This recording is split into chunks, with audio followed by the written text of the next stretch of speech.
Yung buko kasi kakaputol lang yung Christmas. Kaya ganyan yan.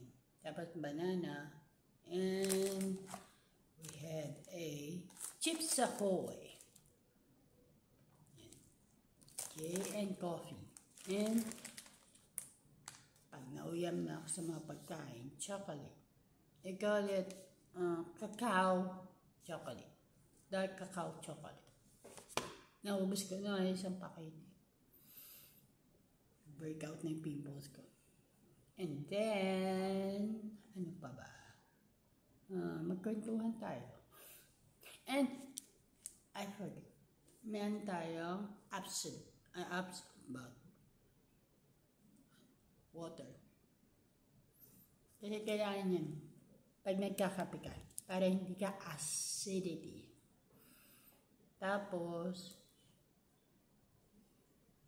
tanggal ang banana. Kain tayo.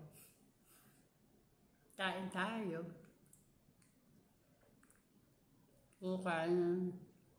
ako dentro, diba?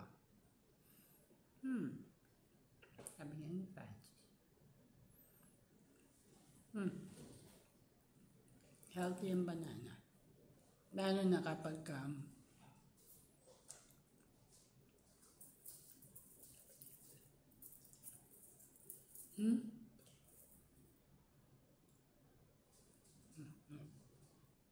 Well, grocery ko lang binili.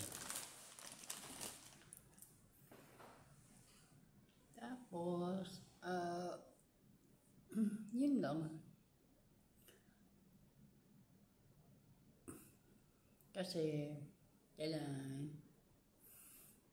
atento tayo kung ano meron tayo. And, let's hope. Tatapusin ko lang yung banana ko. Tapos, see you later. Bye-bye!